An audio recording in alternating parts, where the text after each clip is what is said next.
What if the first soul to stand up for you wasn't even human? In a sleepy town where rain never stops, a young woman named Laney Carver, trapped in a wheelchair and a life she never asked for, was left broken in a dark parking lot until a mysterious creature with amber eyes appeared from the forest. He wasn't a monster. He didn't roar. He just helped her sit back up. What followed was a journey into the forbidden heart of the Olympic forest, where secrets burn longer than any wildfire, and where a girl with no legs found the truth about her father, her past, and the silent guardian who had been watching her all along. His name wasn't in any book, but Laney called him Redmane. And sometimes, the one who saves you is the one we fear the most. I wonder, where are you watching from right now? What's your name, dear friend? How far can this story reach? From Forks to the forests in your own heart. If this touched you, would you help us grow a community of Bigfoot believers by liking this video, subscribing, and sharing it with someone who still believes in second chances? From my forest to yours, thank you for being here. Rain had a way of muting the world in Forks, Washington. Not silencing it, just softening the edges until everything bled together. Streetlights into mist, trees into sky, pain into routine. By late October of 1993, the clouds had taken up permanent residence, casting a chill that soaked into bones and never quite left. That evening, the sky wore the same color as wet ash, the kind of gray that made you forget sunlight had ever existed. Laney Carver sat near the arched window of the community library, her wheelchair locked in place between two shelves that smelled like forgotten encyclopedias and mildew. A spiral notebook rested across her lap. She wasn't writing anymore, just staring at a page she'd sketched hours ago. Pencil lines traced a paw print, large and oval, with toe marks that didn't match anything common. Not a bear, not a cougar, not even a twisted human prank. It was something she'd drawn when she was 14 after a camping trip with her father, back when her legs still moved and the forest was a place of wonder, not memory. Behind her, two teenage boys whispered, loud enough to be heard, quiet enough to pretend they didn't mean her to. One chuckled in that sneering nasal way that always made her chest tighten. The other murmured something about cripple safari notes. She didn't turn. She never did. Their words had long since become background noise, like the hum of the library's radiator, like the low hiss of drizzle against the windows. Outside, the Olympic National Forest loomed, a velvet smear of shadow beneath the overcast sky. From where she sat, she could see the edge of it, the way the pines bunched together like old soldiers keeping secrets. She used to believe those woods were alive, not just full of life, but watching, listening, waiting. Her father had believed it too. He used to say, "The forest gives back if you walk right." He'd tap the center of her chest and add, "That means from here, not just with your feet." Now, she walked nowhere. Not with her feet, not with her heart, not really. She closed her notebook. The library lights buzzed overhead. The warmth inside didn't reach her hands. A librarian turned the open sign to closed, and Laney wheeled herself toward the automatic doors, the slight hum of her chair motor the only sound that seemed to acknowledge her presence. Outside, the air slapped her with its damp chill. It was the kind of cold that didn't care how many layers you wore. It found you anyway. The parking lot stretched empty except for a few scattered cars. Her own pickup sat near the back, a faded red thing with rust eating the fenders and one headlight dimmer than the other. She hated it less than most things. She moved slowly. Rain made the pavement slick, and her wheels struggled for traction on the painted lines. The street lamps above cast dull amber halos that didn't quite touch the ground. Then came the voices, Sean Ketter, and two others. She didn't know their names, just the way their laughter always came sharp and cold. Cigarette smoke curled around them, blending with the mist. They didn't say anything at first, just watched. One of them mimicked the creak of her chair, dragging his feet in mock imitation, arms stiff. The other snorted. rolling through life like a boss. Sean didn't laugh at first. He stood back, hands in his jacket pockets, jaw clenched. His eyes flicked to Laney, then away. There was something behind them. Hesitation, maybe. Remorse. But it drowned beneath peer pressure faster than headlights in fog. "You know," the taller one said, his voice casual, "must be nice, never having to stand in line, ever." The second added, "Bet she still thinks she's going to be a wildlife ranger or some crap. Honey, you can't even walk your own dog." Laney stopped. The cold pressed in from every side. Her knuckles whitened on the wheel grips. Sean moved first. He didn't yell, didn't warn, just stepped forward and shoved. Not her, not directly. His hand hit the back handle of her chair. Quick, sharp, hard. Her wheels jerked sideways on the wet pavement. One slid into a crack. She felt herself tilt. A sickening moment of slow-motion imbalance. Then, everything crashed. Her shoulder hit the ground first, then her elbow, then her face. The notebook spilled. Her phone, a chunky flip model, heavy and outdated, clattered across the asphalt, skidding to a stop several feet away. Pain flashed white behind her eyes. Her left hand had twisted beneath her. Something popped. She couldn't tell if it was bone or fear. One of the boys swore. "Dude, that's too much!" Sean didn't move. He stared down at her. Her hair was soaked. Blood mixed with rain on her cheek. For 1 second, his face cracked open. Something almost human flickered there. "She'll be fine," he muttered. "Let's go." They didn't help her up. Didn't pick up her notebook. Didn't even glance back. Tires splashed through puddles as they peeled out of the lot. Music thumping like a heart in the trunk. Laney lay there gasping. She tried to roll to her side, but her legs were dead weight and her left arm screamed in protest. The right hand shook too much to grip the wheel. She tried again. Failed. Again. Her breath clouded in the cold air. Her coat soaked through. Rain seeped into her sweater, her jeans, the hair at the back of her neck. Every inch of her screamed. Every inch of her remembered that she was broken.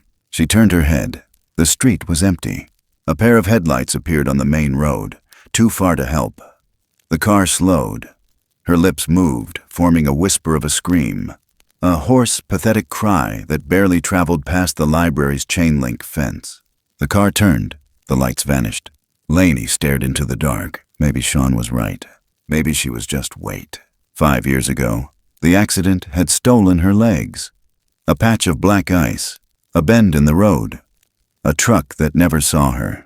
A doctor saying, "You may never walk again," like it was a weather forecast. Since then, she'd been falling in different ways. The minutes dragged. Maybe 20, maybe more. Time bled out with the warmth in her body. Her phone lay just out of reach, face down, a smudge of red on the screen. Her vision blurred. Rain hit her cheeks like fingertips. And then something shifted. Not a sound at first. A feeling. Like the forest had turned its head. Then came the steps. Heavy, slow, measured. They didn't crunch. They sank. The sound of weight meeting soaked ground, padded and deliberate. And there was a smell. Not rot, not animal musk, but earth. Living, breathing earth. Moss, bark, wet stone, and something else. Something old. A shadow blocked the streetlight. Laney turned her head. It wasn't a man. It wasn't a bear. It crouched just beyond the edge of the lamplight, haloed in mist. Broad shoulders hunched beneath a coat of reddish-brown fur, soaked and clumping in strands. Long arms, longer than any human. Fingers that flexed like understanding lived in their bones. A breath fogged the air. Not a growl, not a threat, just breath. And the eyes, amber, deep and still and watching. They didn't shine with fear or hunger. They shimmered with something closer to recognition. Laney didn't scream. She couldn't. She just lay there, rain running down her face like tears she hadn't earned yet, and stared into the eyes of something the world said didn't exist. Her fingers twitched, and the creature, whatever it was, knelt, not like an animal, Not like something obeying instinct. It knelt like someone who understood what it meant to kneel. And for the first time in what felt like years, Laney Carver wasn't alone. The forest had sent something. The forest had answered. And everything inside her whispered, "What took you so long?" At first, her body went rigid. Her instincts screamed. Bear. She didn't move, didn't breathe. Somewhere in the past, between the accident and all the books she'd swallowed to compensate for a world she couldn't run through anymore, she'd memorized what not to do when faced with a wild animal. Don't look in the eye. Don't run. Don't speak. But none of that applied now. She wasn't standing. She wasn't holding anything. She couldn't run if she tried. And still, it didn't charge. The shape before her, half shadow, half soaked fur, just breathed. She could hear it, deep and even, like something carved from the earth itself. It didn't growl, didn't sniff the air with jerking motions.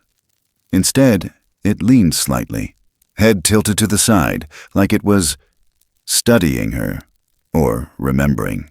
Rain glistened on the creature's coat, dripping in thin strands that clung like riverweed. Its arms were long, nearly down to its knees.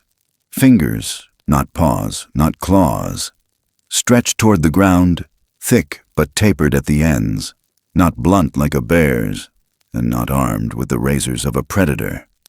Its chest moved slowly. Each breath felt measured. Its eyes, those strange golden amber eyes, held no threat, only sorrow. And something else, recognition. Laney's pulse slowed, but it didn't steady. Her brain couldn't catch up to what her body already understood. It wasn't here to hurt her. She didn't know what it was, but it wasn't wild. At least not in the way humans use the word when they wanted to feel superior. It stepped forward. Just one pace, enough to cross from shadow into partial light. She saw it fully then. It couldn't have been taller than 4'2". Maybe a little more. Young. Not a cub, not a child, but not yet grown. The fur was reddish-brown, thick in some places, thinner along the arms where rain had matted it into ropes. The face wasn't human, but it wasn't beast either. The bridge of the nose flat, the brows wide and sloped, the mouth still and closed. But the expression, that was what froze her. It looked like grief, or guilt, like it had seen something terrible and carried it with quiet, permanent weight. The creature lowered its body again, not in defense, in offering. Its right knee sank into the wet asphalt. One hand remained planted in the puddle. The other lifted slowly, fingers curling near its chest as if showing it had nothing to give, nothing to take. And then, so gently she barely noticed, it shifted its gaze to the overturned wheelchair beside her. Laney swallowed, throat raw from cold air and bruised fear. Her left arm trembled. The pain in her hand had dulled to a buzzing numbness, and her back was soaked clear through. But the creature didn't move again. It waited. She watched as it leaned closer to the chair, slow and deliberate, and curled both hands beneath the metal frame. For a second she panicked, thinking it would crush it or toss it. But it didn't. It lifted it, not with violence, with care. The creature turned the chair upright with 2 steady pulls and set it back on its wheels, adjusting one of the footrests like it had done it before, like it had seen someone do it before. Then it turned toward her. Laney tried to push herself up with her good hand, but slipped. The ground was too wet, her body too weak. A groan slipped from her lips. Involuntary, shameful. Her legs, useless weights, flopped like half-frozen sandbags beneath her. The creature took one step closer, then another, close enough now that she could smell the moss clinging to its fur. Damp earth, pine bark, and something like wood smoke. Familiar, not threatening, like the inside of her father's old canvas tent after a rain. It knelt again, this time right beside her. Its arm slid beneath her back, the other near her knees. Not touching, just hovering, waiting. When she didn't resist, it moved. It wasn't fast. It wasn't perfect, but it was intentional. Every movement aimed to lift, not drag. Support, not shift. It didn't grunt. It didn't flinch. It simply guided her until her hand caught the cold grip of the armrest. She winced as she pulled, feeling the strain in her ribs and shoulder. The rain had turned her clothes into a second skin. Mud streaked her arm. Her palm throbbed. Still, she pushed, up, inch by inch. With the creature bracing her side, she forced herself upright and back into the seat. It stayed crouched even as she settled in. Neither of them moved. Her breath was shallow now, fogging the cool air. Her heartbeat ticked in her ears. The creature turned its head slightly, watching her still. Then something caught her eye. A thin cord, twisted from some kind of rough plant fiber, hung around its neck. She leaned forward, half from curiosity, half from instinct. Her fingers brushed the pendant that rested against the creature's collarbone. Wood, old, sanded by time. Small, maybe 2 inches wide. It bore a carved mark, simple but unmistakable. A circle, and inside it, 3 grooves. Not random, not decorative, familiar. Her father used to mark his tools that way. His gear, his compass, the tree outside their campsite. A symbol he said the forest would recognize, just in case. His way of saying something had been touched with care. She stared. The creature didn't flinch. You. Her voice cracked. Who did this to you? The creature blinked, as if startled by the sound. Then it made a sound of its own. Soft. Not quite a word, not quite a growl. A whimper that caught in its chest. It looked down. Its shoulders shifted. Not defensively, more like embarrassment. Or memory. Laney touched its arm. Her hand trembled against the damp fur. She didn't know why. The gesture surprised her as much as the creature. "Thank you," she whispered. The creature's eyes didn't change, but something in its body loosened. A breath released. It turned, head tilted upward. It looked toward the line of trees in the distance. The Olympic Mountains were barely visible through the fog, just a suggestion of higher ground beyond the tree line. But the creature stared like it saw something more. Then it looked back at her. It walked forward 2 paces, then paused. Looked back again. Its arm reached out. Not to touch, but to nudge the edge of her wheel with a soft knuckle. It looked like a question. Laney couldn't answer. Before she could even try, a sound sliced through the air. A siren in the distance. Faint, high-pitched, urgent. The kind that rattled windows and announced emergency. It rose and fell like a wave, echoing off the hills. She flinched. Her stomach turned. Biting her lip, she glanced behind her. Alma. Something in her chest pulled tight. She looked at the creature again. It hadn't moved. It stood there, straddling the line between the last pool of parking lot light and the darkness of the woods. Watching.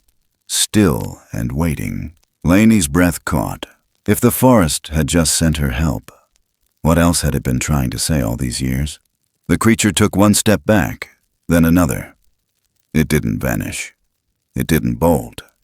It simply faded into the space where the light couldn't reach. Laney sat alone again. But everything had changed, and somewhere beneath the pounding rain and the siren growing closer, she felt the stirrings of something she hadn't felt in years. Not fear, not hope even, but a pull. Like maybe, just maybe, the road back into the world wasn't behind her anymore. It was forward, into the forest, and into the truth.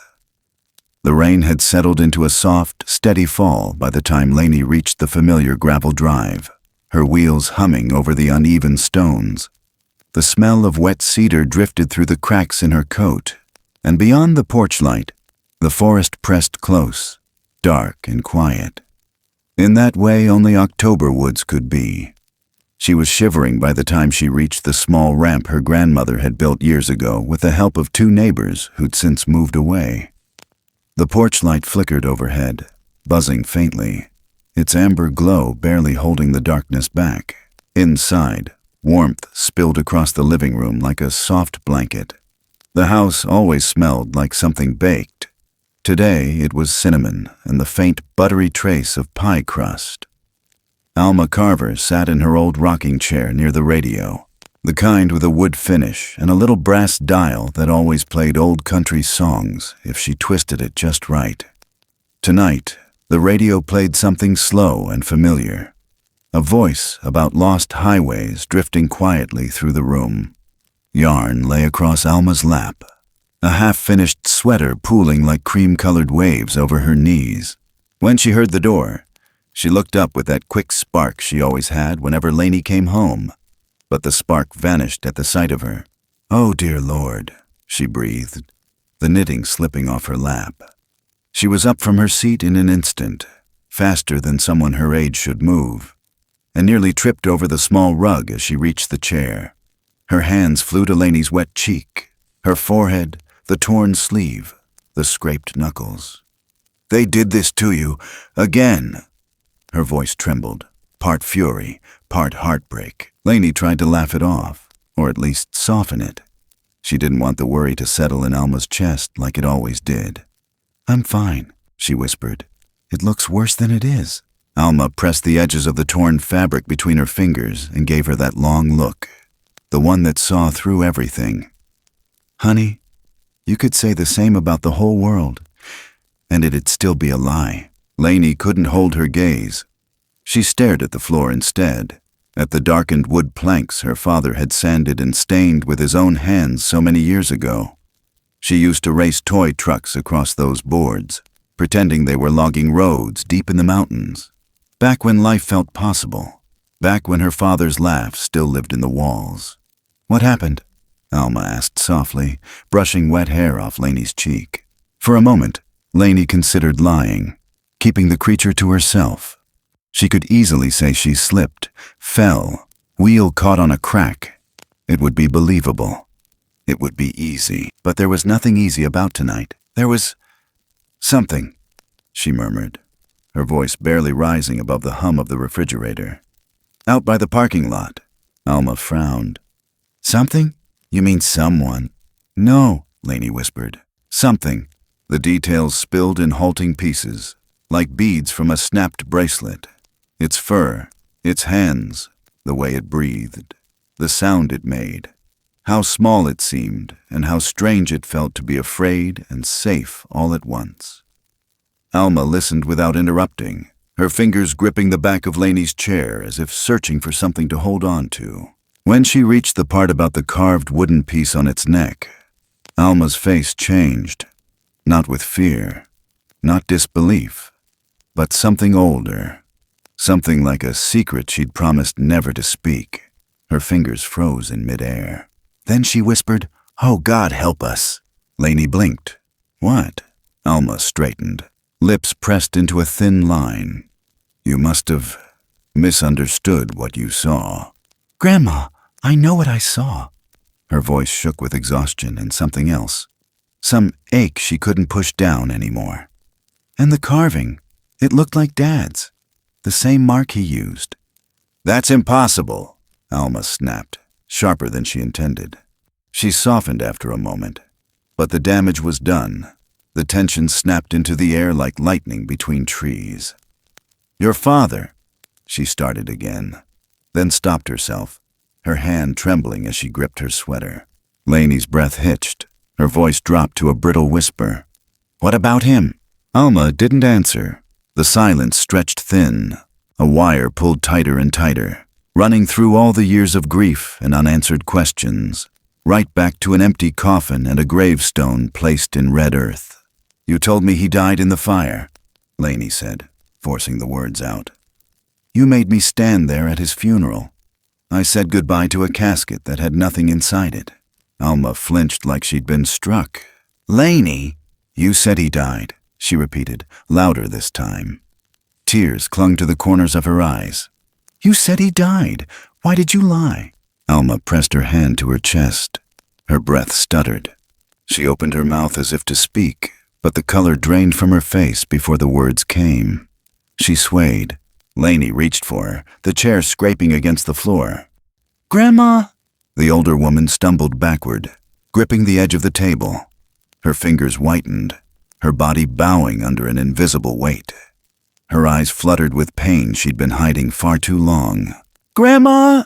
Laney shouted, panic turning her voice sharp. She tried maneuvering her chair closer, but the wheels jerked against the rug. Alma gasped, her knees buckling. She collapsed with a thud, her head narrowly missing the corner of the counter. Laney's heart lurched, her lungs seizing as she tried to reach her. But she couldn't lift her from the floor, could barely get low enough to touch her. All she could do was grab the phone, the old beige one mounted on the wall, stretching her arm as far as she could. The cord nearly pulled from the socket as she dialed 911 with trembling fingers. Her voice cracked when the operator answered. "My grandmother, she collapsed. She's not breathing right. Please, please hurry." She kept talking until her voice dissolved into frantic whispers, begging Alma to open her eyes. When the paramedics arrived, the house filled with movement. Boots on wood, equipment being set down, quick commands spoken in firm but gentle tones. They lifted Alma onto a stretcher, tubes and straps fastening around her small frame. As they wheeled her through the doorway, the porch light caught the sheen of sweat on her forehead. Laney followed as far as the ramp would allow. Just before they loaded Alma into the ambulance, the old woman's hand reached out weakly, trembling as it found Laney's fingers. "Your father," she wheezed. "He went into the Olympic. He didn't die. I saw the smoke. For years." Her voice broke apart like dying embers. Then the doors closed. Laney sat outside for a long moment after the ambulance pulled away, her breath fogging in the cold air. Her pulse hammered in her neck. She felt hollow, like someone had scooped out everything inside her and left only echoes. Inside the emergency room, the world became sterile white and too bright, buzzing with the smell of antiseptic and fear. Nurses hurried past her. The clock ticked. Machines beeped in steady rhythms that felt like countdowns. A doctor explained something about aneurysms, about surgery, about costs and risks, and how time was not on their side. But her mind drifted. She nodded when she needed to, signed where she was told. And through all of it, one thought pulsed beneath her ribs like a second heartbeat. Dad is alive. Her fists tightened in her lap. Her grandmother had lied to protect something, or someone. And now, the truth was spilling out at the worst possible time. Hours later, when the hallway lights dimmed and she rolled herself toward the exit for a breath of cold air, she sensed movement beyond the parking lot lights. Not footsteps, not human presence. Something standing still, something waiting. Redmane. The small creature lingered in the shadows near the far edge of the lot, half hidden behind a cluster of young pines. Rain caught in its fur like silver threads. Its shoulders hunched, as if uncertain whether it should step closer or stay apart from this brightly lit human world. Laney's breath slowed. Its amber eyes glowed softly, reflecting the sickly yellow of the hospital lamps. It didn't move toward her, didn't flee either. It simply watched, a silent witness to her unraveling night. The same creature that had knelt for her in a parking lot now watched over her again, as if the thread that connected them was woven long before she had ever known its shape. Laney felt something steady inside her, a small shift, a small answer to all the questions spiraling in her mind. If the forest had sent her help once, what was it trying to lead her toward now? She didn't call to it.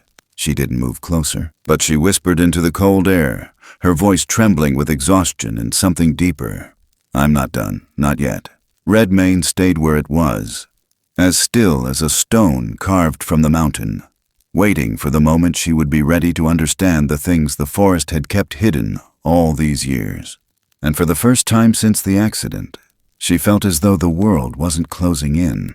It was widening, drawing her back toward something she had lost, something she might finally be ready to face. She hadn't slept. The house felt too quiet without Alma's soft breath in the next room, without the gentle creak of her rocker brushing the floor like a heartbeat. Even with the heater humming low and the cat curled at the foot of her bed, the silence inside the walls was too loud. Laney sat by the window, the old map unfolded across her lap, fingers tracing lines so faded she wasn't sure if they were ink or memory. The mark was there, right where Alma said it would be, along the southern ridge of the Olympic Mountains, just above a small tributary where the stream cut through a ravine. It wasn't a place anyone would think to look. It wasn't marked on any ranger station maps or trailhead brochures. But there it was, a faint symbol drawn in her father's hand, a rough, circular mark split by 3 simple grain lines. It matched the wood hanging around Redmane's neck like a promise. By the time the sun began to rise, low and pale behind a screen of clouds, she had already gathered what little she thought she'd need. An old flannel jacket that still smelled like wood smoke, a headlamp, batteries barely holding on, fingerless gloves, a multi-tool knife, her father's old canvas bag. The weight of it settled on her lap like the first real decision she'd made in years. She didn't leave a note. There was nothing to explain that would make sense to anyone who hadn't seen what she had. The forest was calling her. Not metaphorically, not spiritually, literally. And she wasn't going to wait for someone else to decide if that was okay. Outside, the air was thin and sharp. The kind that makes your breath show up before your thoughts do. The trees in the backyard stood in silent formation, dark trunks rising into low clouds. She wheeled herself toward the edge of the garden, where the fence ended and the world got wilder. The gate creaked open. Redmane stood just beyond it, partially hidden by the shed, as if he'd been waiting there all night. He didn't approach, didn't rush forward or lift his arms. He just stood there, watching her the way he always did, with that same quiet attention, like she was the one who didn't make sense. And maybe she didn't. She held up the map. "If you really came for me," she whispered, "then show me." Redmane blinked slowly, the fur along his arms still wet with morning dew. He stepped forward until he could sniff the paper she held out, his wide nostrils twitching. Then, carefully, he reached out and hooked one long finger through the edge of the map and gently tugged. Not away from her, toward the woods, north. He turned, took 3 steps, then paused. He looked back once, waited. She followed. The path wasn't paved, not even a proper trail. It started as grass flattened by deer, then turned into something older, soil packed by time and roots and rain. Redmane walked a few paces ahead, his shoulders hunched slightly, sometimes brushing low branches aside, sometimes using both hands to sweep rocks from the wheel's path. He moved like a scout, like a guide, like he'd done this before. Laney's wheels fought her every foot. The terrain wasn't forgiving. The leaves were wet and thick, and under them hid sharp stones and old branches. Her gloves tore, her muscles screamed. Twice she had to stop to catch her breath, her lungs burning like they had when she used to hike this forest with her father. Only now it took 5 times the strength to go half as far. But Redmane never went too far ahead. He'd pause every few minutes, glance back, and wait until she caught up. At one point, when the trail sloped up and her wheels spun against loose rock, he stepped behind her and gently pushed, just enough to steady, never enough to carry, like he knew this part of her needed to do it alone. By mid-morning, the trees had thickened. Sunlight barely touched the forest floor now, and the moss hung like old shawls from the branches. The ground softened in places where the stream passed nearby, and once she even caught a glimpse of a small doe drinking near the bank. Redmane didn't react. Neither did the deer, as if some understanding passed between them, deeper than fear. Then the trail narrowed again, and the land shifted upward. It wasn't a steep climb, but for her it may as well have been Everest. One wheel caught on a root. The chair tilted. Her chest hit the handlebar. For a heartbeat, she dangled. One wrong twitch and she'd tumble backward into the ravine. Redmane moved faster than she thought possible. He grabbed the back of her chair with both hands, heels digging into the mud. He didn't grunt. He didn't yell. He held. Laney gasped, her hands gripping the rims tight, knuckles white, sweat stinging her eyes. For a long moment, neither of them moved. Then, slowly, inch by inch. He righted her, set the wheels back onto stable ground. Her breath caught, her ribs ached, her heart hammered against her ribs like it wanted out. He crouched beside her, both hands still gripping the chair's sides. She looked at him. "Okay," she whispered. "I got it now." He let go. The trail evened out near the bend of a creek, a place where moss blanketed every stone, and the water ran fast but clear. They stopped there. She didn't have to say it. Her body decided for her. Redmane sat across the stream, his eyes half closed, like he was listening to something deeper than water. Laney leaned her head back against the bark of an old pine and closed her eyes. Her father had brought her here once. She was 10, maybe younger. He'd shown her how to follow tracks, not just with sight, but with sound. "Animals don't always leave prints," he'd said. "They leave signs, pressure on bark, patterns in silence." She remembered thinking he was making it up, until the day she saw the trees themselves leaning in strange directions, forming a path no one else seemed to notice. He'd smiled. "The forest talks, if you know how to shut up and listen." Laney opened her eyes. Maybe he never stopped listening. By afternoon, the air changed. Cooler, thinner. The kind of air that meant elevation. Redmane stopped near a large boulder, climbed on top, and tilted his head back. Then, he made a sound. Not loud, not human. A series of deep, low-pitched calls.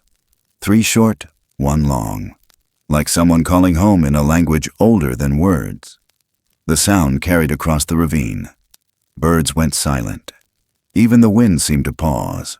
From somewhere far off, the forest answered, a tone deeper, slower, as if stone had learned to sing. Redmane stepped down and turned to her. His eyes weren't afraid, but they weren't at peace either. She said nothing. The light was shifting by the time they reached the edge of the clearing. The trees opened just wide enough to reveal the structure nestled beneath them. Old, timber-framed, moss growing up its side. A ranger station, maybe. Long forgotten. The windows were boarded, the chimney cracked, but the path leading to it was swept clear.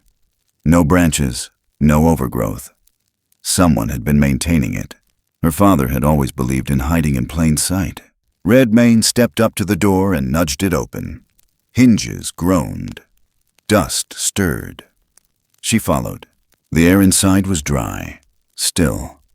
Her wheels creaked over old wood planks. The room smelled like time. Then her flashlight caught the wall. She froze. Photos. Dozens. Taped. Clipped. Nailed. Some yellowing, some recent. Her face stared back at her from different ages. 6, 8, 12, 17. Images she didn't know existed. Her riding a bike, walking across a bridge, sitting on the porch with Alma. Then later, her in the chair, rolling past the edge of town, feeding a squirrel near the trailhead. Each photo was marked. Date, location, weather. Handwriting she knew by heart. She wheeled closer, chest tightening. There was no doubt. Her father had been watching. Redmane crouched in the corner, eyes lowered, not making a sound. Laney reached out, her fingers trembling as they brushed the edge of a picture. Her high school graduation, taken from behind a chain-link fence. Her voice barely made it out. "Dad?" The room didn't answer, but she felt it. The weight of a story that hadn't been told yet, and the walls that had kept it. Waiting, just like the forest had. All this time. The moment she turned, she knew someone was there. The creak of the floorboard wasn't loud, but it was deliberate. Like a step taken by someone who once knew how to move without sound, but had lost the gift from years spent alone. Her breath caught. Fingers curled tighter on the rim of the chair, in the far corner of the ranger station, where the dim light barely reached. A man stood framed by the back door. Gaunt, beard gone silver, skin sun-worn and pale around the eyes like someone who hadn't seen a mirror in years. His coat was patched at the shoulder, the collar sagging with damp. One hand gripped the knob behind him. The other held a rifle, Not raised, not pointed, just present. His shoulders sagged beneath it, like the weight of holding on had become too much. He didn't speak at first, didn't move. The light from her flashlight caught his face, and for a breathless second, her mind tried to deny it. Then he said her name. Laney? It came out hoarse, a sound pulled from a place that hadn't spoken in years. But it was there. The voice, the shape of it. Worn down, broken, still her father's. She couldn't breathe. He took a step forward, and the rifle slid from his hand, clattering onto the floor like it didn't matter anymore. She backed up instinctively, her wheels bumping into the edge of the table. "You let us bury an empty box," she said, voice low, sharp, not even sure if it was anger or disbelief that carried it. "You watched us from the trees and said nothing." He dropped to his knees, not because she asked, not for effect. He just couldn't stand anymore. I didn't deserve to come back. The silence stretched between them like a river neither of them knew how to cross. Her heart beat too loud. Her hands trembled. The smell of dust, pine, and sweat filled her lungs. He stared at the floor like it had answers. "You let Grandma think she'd lost you," she said, shaking. "You let me think I did. I thought," his voice cracked, "I thought it would be easier for you both if I was gone." "Easier?" Her laugh was sharp, bitter. "I spent 5 years trying to figure out how to keep breathing in a body that doesn't move. You think your disappearing act made that easier?" He wiped his face. Fingers scraped against his beard, came away wet. "I didn't know how to face you. Not after what I did." Laney narrowed her eyes. "What did you do?" He closed his eyes. The fire wasn't an accident. She didn't speak. I was burning brush. We were clearing a line. I ignored the wind warnings. I thought I could control it, but it moved faster than it should have. The flames jumped. My partner, John, he was inside the tool shack. I couldn't get to him. I stood there. I watched it collapse. His voice broke. "I let your mother bury a man she didn't recognize. Let this town build a tomb around a lie." Laney didn't move, didn't blink. He took a breath that rattled his ribs. I didn't die, but something in me did. And I thought, maybe that was better. Maybe letting the world think I was gone meant I didn't have to look in anyone's eyes again. "Coward," she whispered. He nodded. "I know." They sat like that for a long time. Her upright and shaking, him kneeling and ruined. The years between them wrapped around every inch of the room. And then he spoke again. "Redmane," she flinched. "He found me, after the fire." Laney's chest tightened. "I wandered for days, burned, delirious. I collapsed somewhere near the South Ridge. I thought it was over. I wanted it to be." His voice dropped. "I woke up near water, half covered in moss. Something had dragged me there. I thought I imagined it, until I saw the prints, the way they circled around where I lay, the way food kept appearing by the rocks, the way I could hear something moving just out of sight." Laney stared at him, and one night I saw him. Not Redmane, bigger, twice his size, gray across the shoulders, eyes like granite soaked in rain. He stood on the ridge and didn't move, just watched. She didn't speak. They never attacked me, never chased. They just followed. Until I stopped setting traps. Until I started picking up trash left behind by campers. Until I took down the snares others put up. It was like they were testing me. Her voice came out thin. "You made a deal?" He nodded. Not with words, not with handshakes. But I learned what they allowed and what they didn't. I learned what trees not to touch, which paths to avoid. And in return, they left me alone. Sometimes they even left food. And Redmane, I found him stuck in a trap. Steel jaws around his ankle. He was just a cub, barely up to my chest. I thought he'd kill me when I got close. But he didn't. He just looked at me. And cried. Laney blinked. "I cut him free. Took 3 hours. He never left. He limped beside me for weeks. Slept near my cabin. One day, he brought me a stone with a pine knot carved into it. That's when I started carving them too. Marks. So the forest would know who I was protecting." He reached into his coat, pulled out a small cloth bundle. Inside, a carving, round, wooden, marked with the same circle and 3 grain lines she'd seen on Redmane. You put that on him? He nodded. So you were watching me. He looked away. Only from far. You'd come to the edge of the woods, push yourself near the trailhead. I didn't know how to show my face again. She shook her head, eyes burning. You weren't there when they told me I'd never walk again. You weren't there when Grandma almost died from grief. I know. His voice cracked. I watched you grow up in photos from other people's windows. I watched the world go on without me. I wanted to come back 100 times, but I didn't know how. Laney's voice rose. You just let us drown. I didn't know how to ask for forgiveness. Her hands trembled. That's not something you ask for. It's something you earn. He didn't argue. He just nodded. Then he coughed. A deep, wet sound, like something tearing loose from his chest. He turned away, covered his mouth. When he pulled his hand back, there was blood on it. Laney's stomach flipped. I've been sick for a while, he said. Lungs, smoke and mold and time catching up. She stared. I didn't want to die in that cabin, he whispered. Not without you knowing the truth. She looked over his shoulder. Redmane stood in the doorway now, watching. The 3 of them frozen in a moment that should never have happened, all of them carrying something too heavy for words. Ward's voice dropped. If the forest sent him to you, maybe it's time I walked out of it. Behind them, deep in the trees, a sound rose, low and resonant, like wind across stone, like something ancient waking. It rolled across the ridge and through the station walls, not threatening, not mourning, like permission or a warning. And Laney sat in that quiet, knowing everything from here on would only get heavier. But now, finally, she wasn't the only one carrying it. She didn't sleep that night either. The cot in the corner creaked under her weight as she sat up, blanket pooled around her waist, eyes locked on the glow of embers inside the old cast-iron stove. Ward was still breathing, shallow but even, from the small bunk on the opposite wall. Redmane lay curled near the door, his fur rising and falling like the soft breath of a dying fire.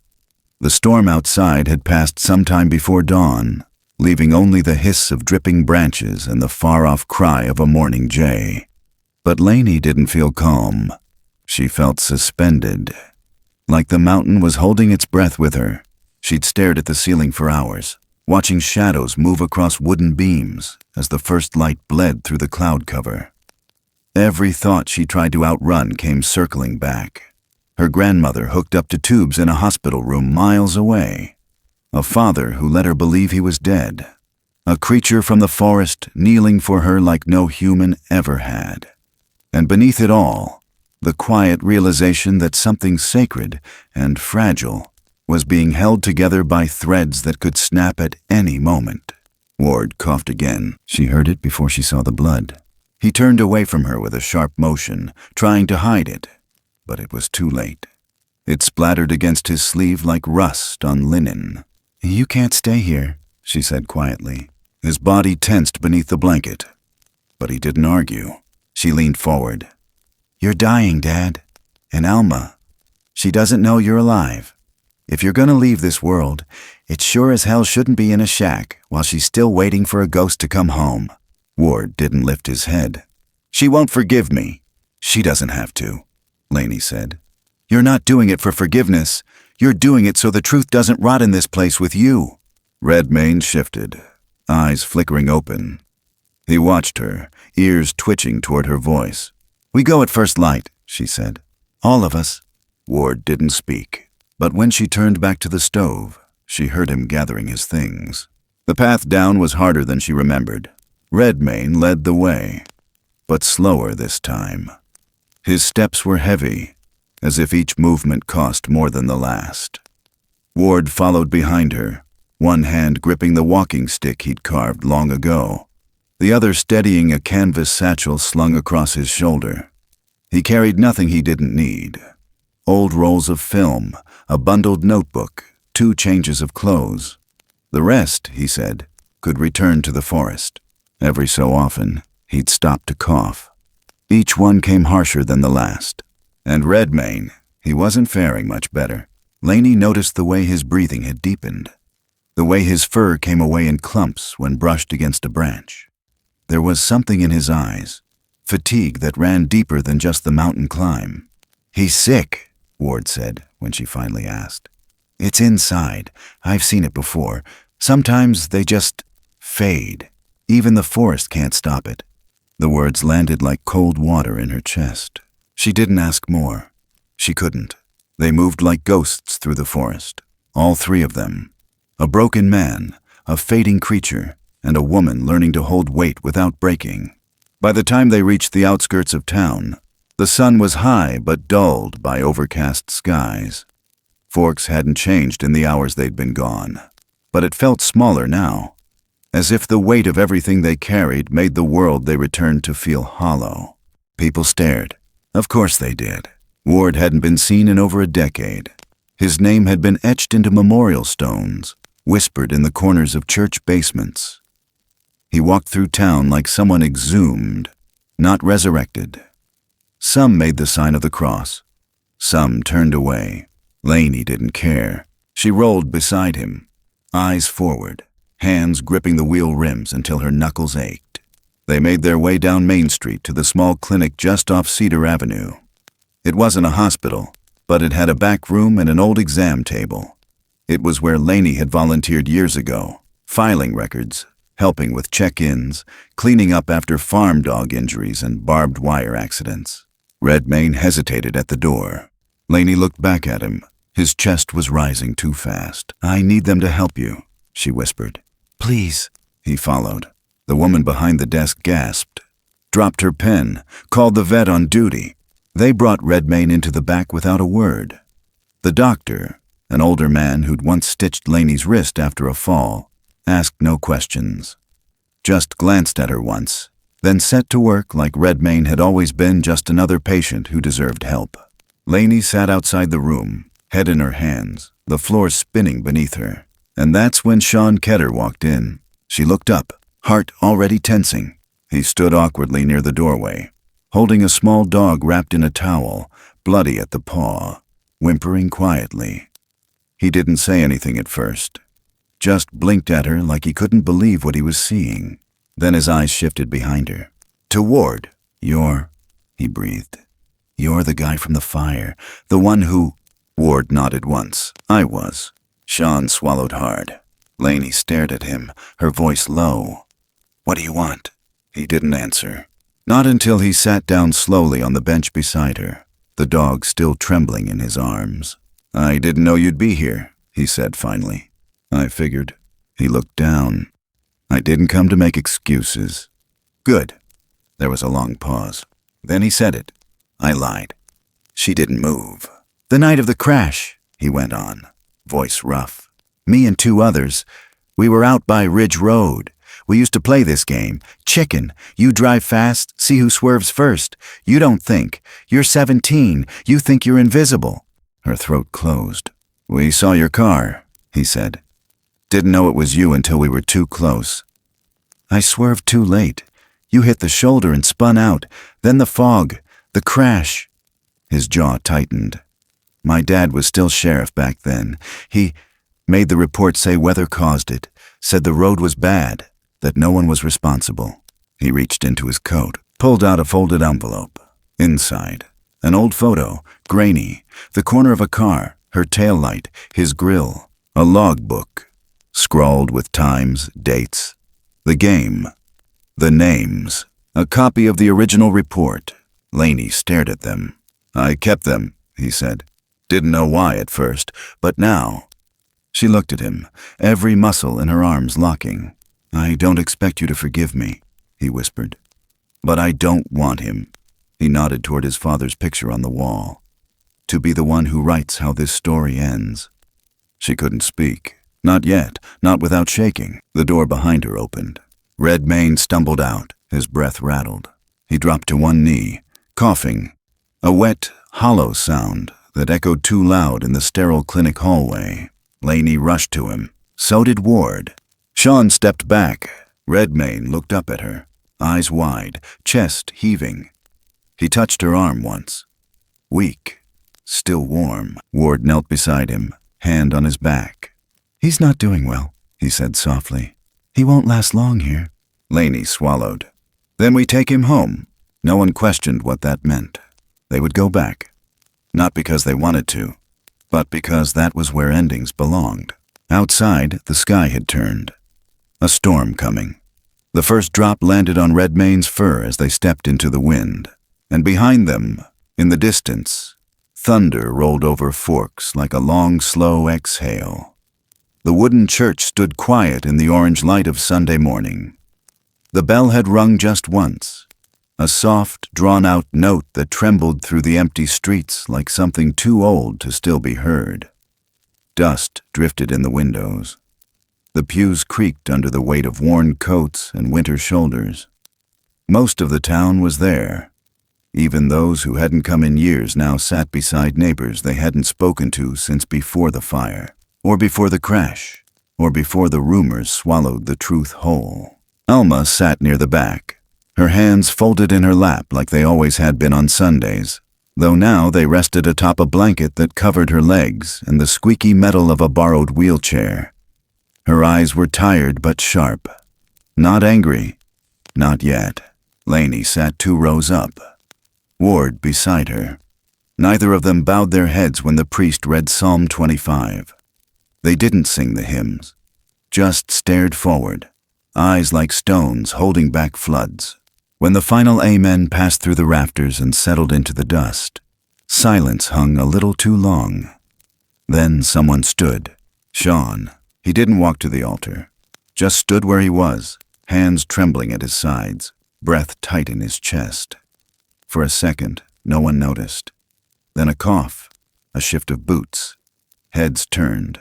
"I need to say something," he said. The priest hesitated, but only nodded. He stepped aside. Sean's voice cracked on the first word, but he didn't stop. He looked not at the cross, but at Alma, at Laney, at Ward. "I lied," he said. "For a long time. I watched something happen when I was 17 and I kept it inside me because I didn't know what to do with it, and because I was scared." The church stilled. He swallowed. "That night, after prom, I saw what really happened on that curve. I saw my dad's cruiser catch up to Laney's truck.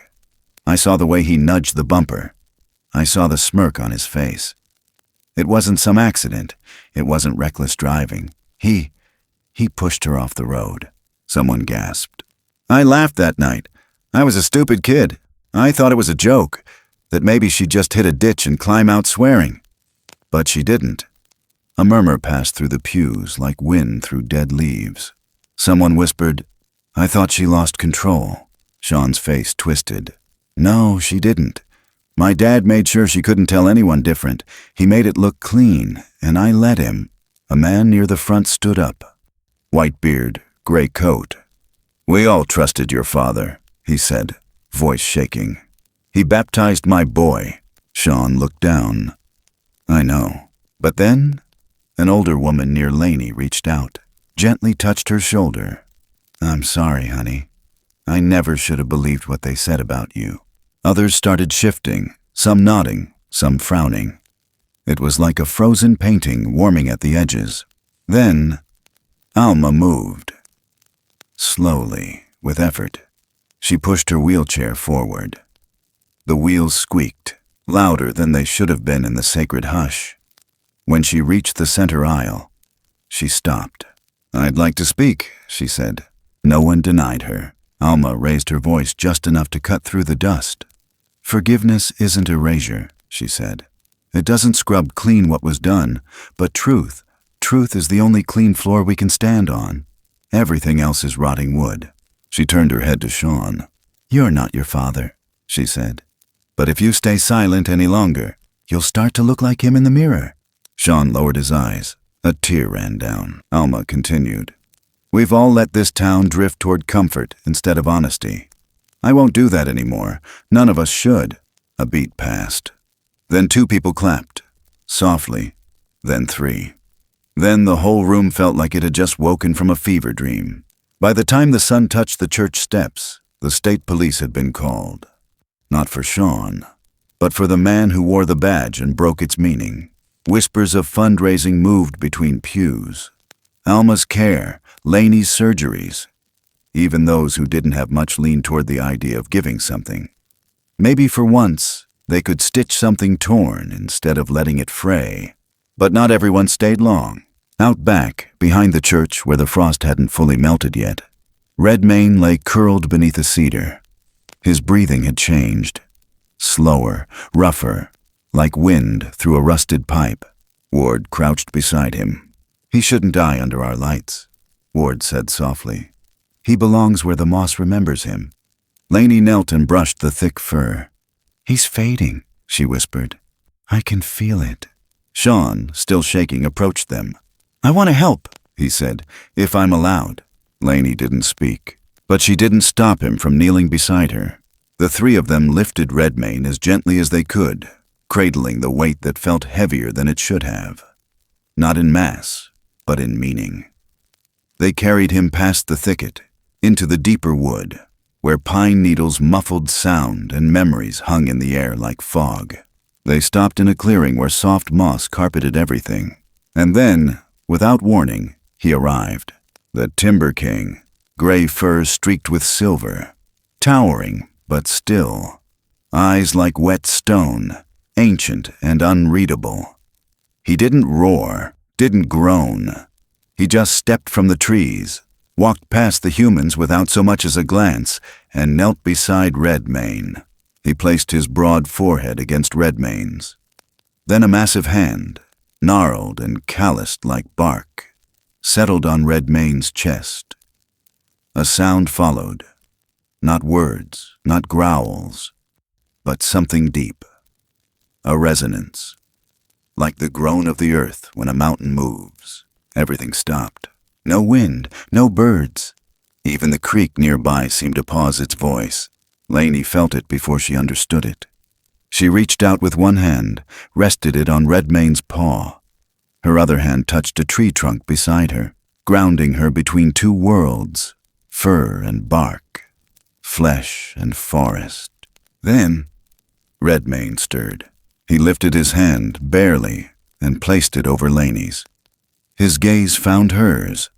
No pain, no blame, just peace. His breath hitched, slowed, then stilled. The Timber King lifted his head. A sound rose from his chest, a howl, a song, a mourning, that shook through the canopy and echoed far past the trees. It wasn't grief. It was ritual, a passing, a vow. Then he looked at her, straight into her eyes. She held his gaze, didn't blink. And then, like mist fading at dawn, he turned and vanished into the shadowed forest. Laney stayed there beside Redmane's body, hand still on the tree. She whispered, "You stood up for me when nobody did. I'll spend the rest of my life walking like I remember that." A gust of wind stirred the branches above. Leaves spiraled down, soft and slow. For a moment, they looked like hands. Dozens of gentle hands, reaching down, brushing her shoulder. And the forest, for a heartbeat, felt like it breathed with her. It was still dark when Laney opened her eyes. Not the kind of dark that meant night. The kind that meant a storm was coming. Thick, quiet, waiting. She didn't move at first.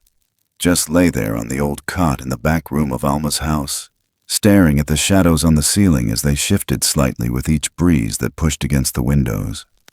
A single thought sat in her chest like a stone. Redmane was gone. Not just gone from the forest, gone from the world. Somehow, sleep hadn't wiped the image from her mind. The Timber King bowing over him. That deep sound like mountains grieving.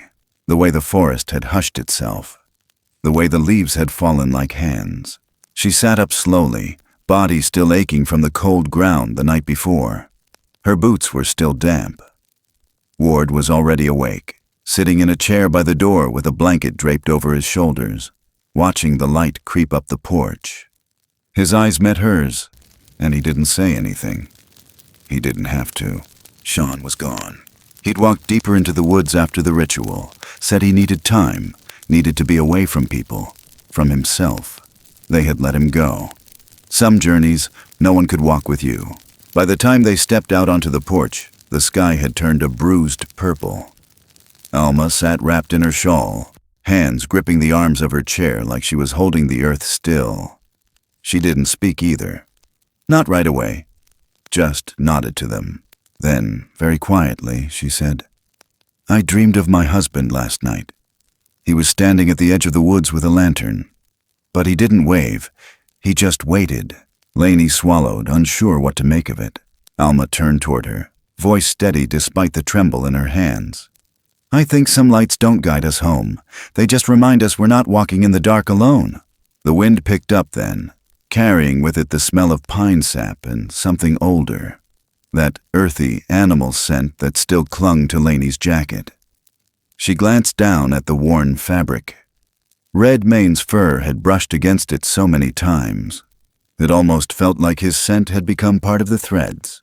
They didn't say goodbye, not out loud. The forest had its own way of doing that. By mid-morning, word had spread about the investigation. The sheriff was suspended. The town's newspaper, a 4-page sheet printed once a week, ran a special edition with a headline that read simply, "Truth Found in the Trees." Underneath was a photo someone had taken years ago. Alma, in her prime, holding Laney at 5 years old, both smiling by the same curve in the road that nearly took their lives. Neighbors came by all day. Some brought envelopes, some brought food.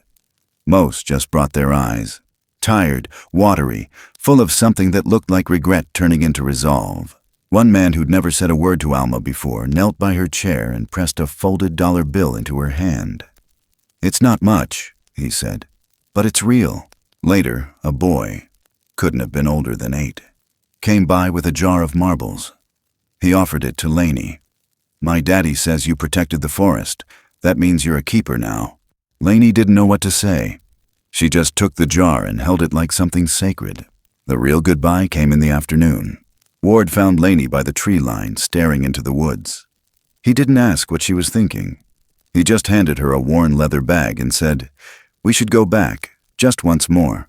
They walked together, past the creek, over the ridge where the moss grew thickest. The forest didn't feel heavy anymore. It felt still, like it was listening. Where Redmane had lain, there was only a small hollow in the moss, pressed like a body had been curled there for centuries. Around it, the leaves had settled into a perfect ring. And in the center of the ring sat something no one had placed there. A stone, flat, smooth, gray-blue, shaped like a teardrop. It shimmered faintly in the shadow light, as if it held some memory of breath. Laney knelt down and picked it up. It was warm. "He left it for you," Ward said quietly. "Or maybe the forest did." Laney turned the stone in her fingers. It felt like closure, but it also felt like a key. They sat there a while, not speaking, just letting the silence do the talking. A squirrel darted past. Somewhere overhead, a hawk called out once and then vanished. Laney looked at the tree closest to the clearing, a massive cedar with its bark worn smooth in places. She reached into her pocket and pulled out a small, rusted nail.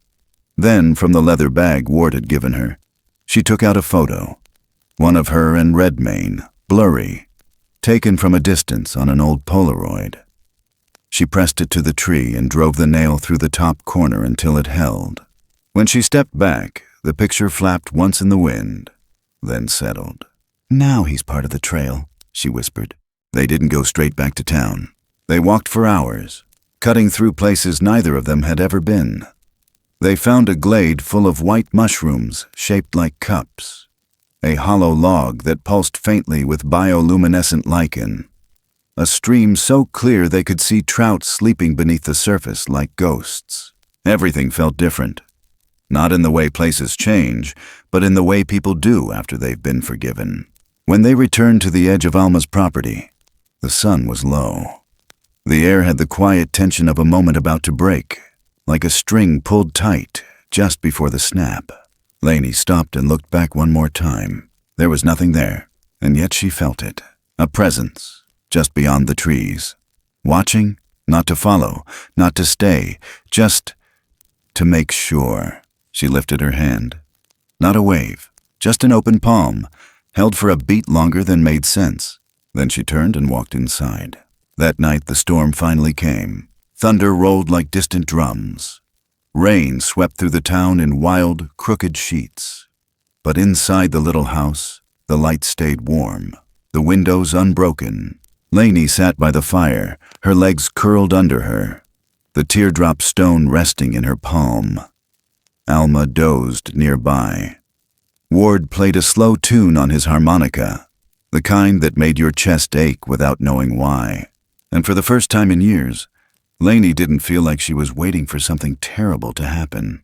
She felt like she was finally in the chapter after, the one where nothing needed to be explained, just lived, just remembered, just carried forward, like a soft song in the woods, echoing only for those who knew where to listen.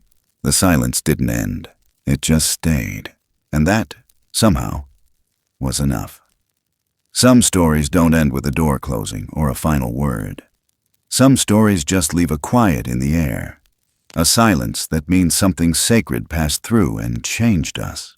Because sometimes it's not the noise of the world that shapes us, but what we choose to carry through the quiet. We carry the weight of truth, even when it hurts. We carry the memory of kindness, especially when it was rare. We carry the echo of moments when someone, or something, stood between us and the cold, even if they never asked for thanks. There are things in this life that defy explanation. Some of them walk on 2 feet in the forest. Some live inside our choices. Some only show up when we're ready to see them. But what matters most, more than proof, more than logic, is what we do with what we've been given. How we treat the unknown. How we listen to silence. How we honor what once stood beside us, even when no one else believed it was ever there. Forgiveness doesn't mean forgetting, and love doesn't always come in the form we expect. But both leave something behind, a trail, a scent, a warmth in the wood. And if we're quiet long enough, gentle enough, brave enough, we just might hear it again, because the forest never forgets, and neither do we. Thank you for walking this path with us. If this story stirred something in your heart, we'd love to hear from you, truly. Your thoughts, your memories, even your silences, they matter. Please leave a comment down below and let us know where in the world you're listening from. If you believe kindness leaves footprints, if you've ever felt something watching over you, or if you simply love stories that make the night feel a little less lonely, you're home here. And if you haven't yet, we invite you to subscribe and join our growing community of believers, storytellers, and listeners who know that sometimes the truest things are the ones the world can't quite explain. We'll see you in the next story. Until then, be kind, be still, and listen. The forest might be whispering your name,